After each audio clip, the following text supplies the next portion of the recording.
Good day, everybody. How are you doing? It's one of my beautiful girls, Sophia, in the back. We're just all back from a nice walk at the dog park, and again, where I do some of my deepest reflection. And today, one of the things that hit me, it's something that we all struggle with, or it's something that I don't want to use struggle, that puts such a finality to it. It is something that we all participate in, and even when that's unconscious and even when it doesn't serve us, it still happens, and that is paradigm blindness. Now, your paradigm is a combination of your belief system and your experiences and the stories that you made of them and your early childhood programming and what's going on in your subconscious. And it becomes so much a part of how we identify the us that we see as the us, that we become blind to other possibilities. And this, I think, is the biggest reason why most people stay stuck. It's because they do not believe, or they do not even consider that there is something outside of their own paradigm. They do not even consider that maybe someone else has a different way of looking at things, or maybe the bigger, greater part of you, the spiritual part of you, has a far broader perspective than we are allowing ourselves to see, because we are so trapped in our paradigm. And so we become blind to all the other possibilities that are open and available to us, and we remain stuck. Now, part of that is subconscious based. Again, your subconscious' only job is to keep you alive, and if you survive something, that becomes a paradigm for the subconscious. It becomes a belief system, and it knows that you can survive it, and it will recreate and recreate and recreate and recreate these circumstances. Our mental chatter is a paradigm. It's a very good indicator of what our paradigm is. And it's something that, again, we are usually blind to, or deaf to in that case, our mental chatter. And we associate, and when we are aware of it, we associate it as our own thoughts, as opposed to one possibility, one way of looking at things. And in the healing work that I do with people, and it's not that I do the healing, I want to make that very clear. Healing is to bring back into wholeness. It's pulling all the parts of you that we have had to push away or hide in darkness, be that through our religious trauma or our sexual identity, or just how we function in the world, or our corporate identity, or how we feel we have to be with our friendships. That identity is our paradigm. And when we are so stuck in that we do not even know it's a possibility to see something different, that is why I have talked before about the power of curiosity, and I'll continue to do that. And the power we've talked recently in some of the text posts about willingness and what willingness is. Are you willing to change your paradigm, or do you really honestly just want to bitch about it? Are you willing to change the way you see yourself, or are you afraid that you will lose everything that you are and that you have? And I can guarantee you that when we shift our paradigms, we do not lose. We might let go of certain things that don't serve us, but there is nothing that serves us that we lose. We gain, we expand, our awareness increases. We start to see things differently. And so many people get frustrated when, I've tried something and it didn't work, or I tried counseling or coaching or self-help books or meditating or prayer or mindfulness or breath work, and it worked for a period of time, but then it seemed to lose its effectiveness. That's what happens when we get sucked back into our paradigm blindness, and we see things only from that perspective. So any modality that you use, be that coaching, be that psychotherapy, be that psychedelic work, be that breath work, be that prayer and meditation,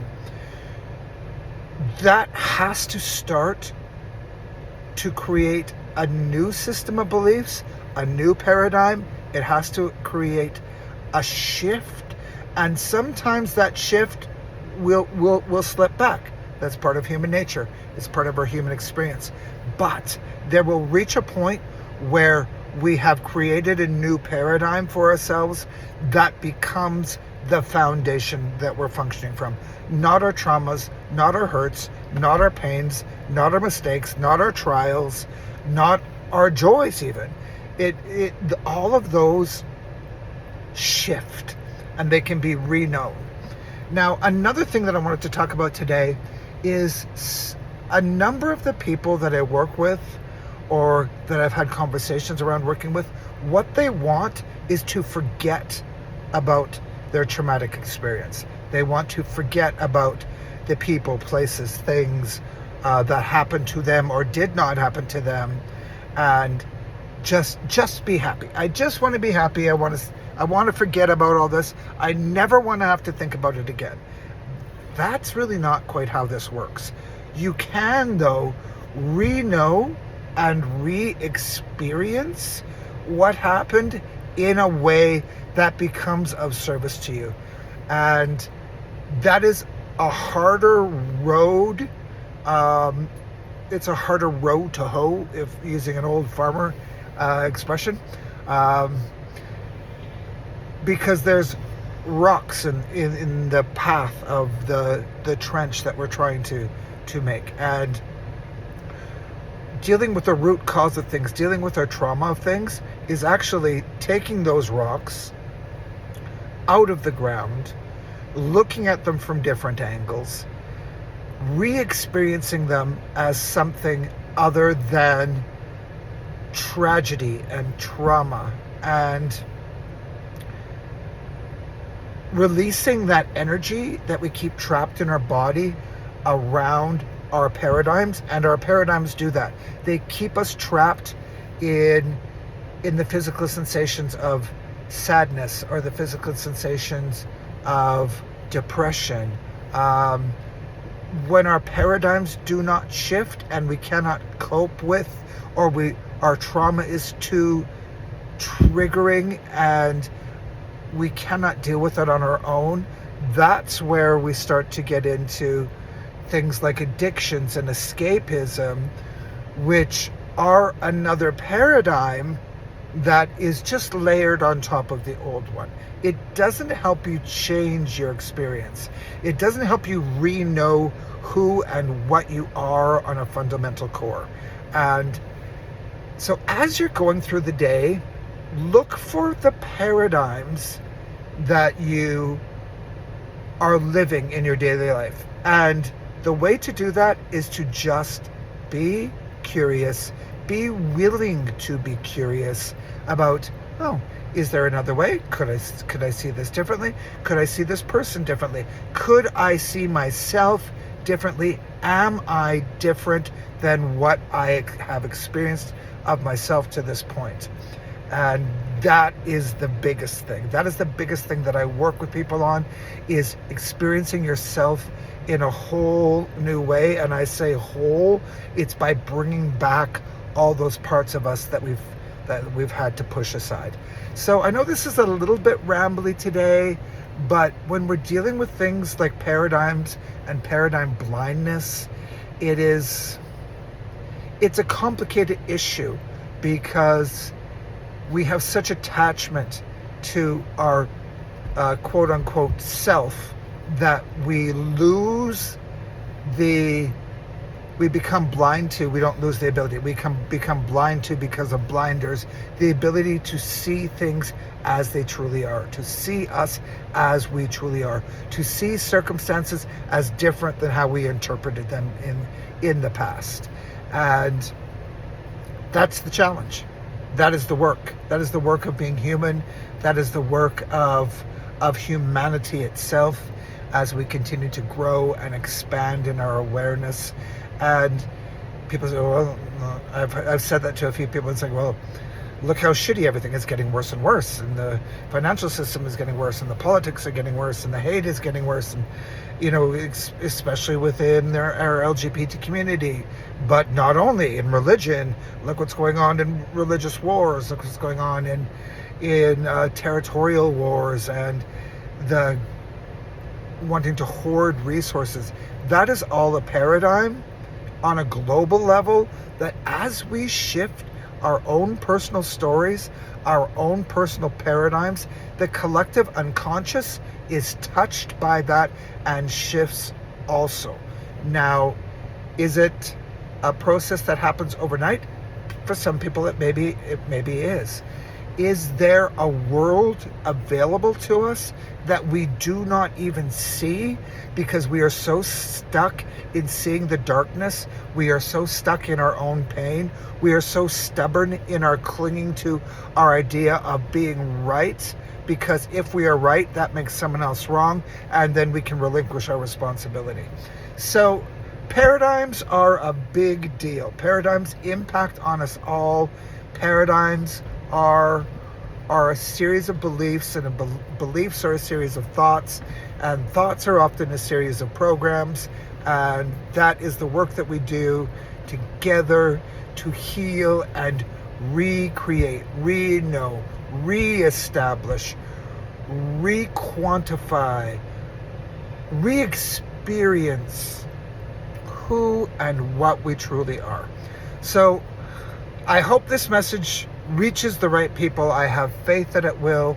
And again, I am giving you this open invitation to connect and speak and share and see yourself differently. Also want to just tag on here at the end a reminder that the 2 queer coaches first official go live, we did a couple little tests, is tomorrow at noon Mountain Time, 2 Eastern Time. It's going to be with my dear friend and one of my coaches, Derek, and it is not exclusively for the LGBTQ2S plus community. It is for everybody who wants to experience what it might be like to have 2 coaches with 2 unique life experiences and 2 unique perspectives help you shift your own personal paradigms. And I think it's going to be a very powerful experience. I look forward to as many of you joining us on Facebook Live as possible. And I think that I will be having a link to share. I leave all the smart technical stuff up to Derek, just because he's better at it. And this will be, this is an offering that we want to make to you, to be of service to you in this regard. So if you get a chance to tune in, we'd love to see you. We'd love to share the energy of this new concept and open you up to new possibilities as we open up ourselves to them as well. As coaches, we are on a never-ending journey of growth and expansion, and you will find us imperfect, but you will find us compassionate, you will find us loving, and you will find us holding a space for you to take the steps that you need to take.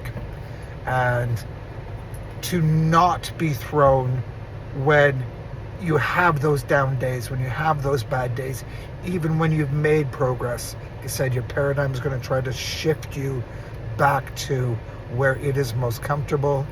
I think this process of working with two coaches might be an extremely dynamic way to expand and grow your paradigm and shift your paradigm, and we will see where it goes. It might be something that we'll be looking at doing group stuff on a regular basis as well.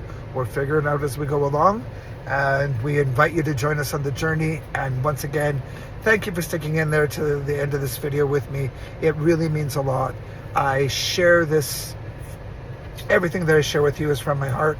And once again, Murray here. I love you all. Have a fantastic day, and hopefully we'll see you tomorrow at noon Mountain Time, 2 Eastern Time. You other time zones have to be figured out. We'll see you then. Much love, everybody. Bye-bye.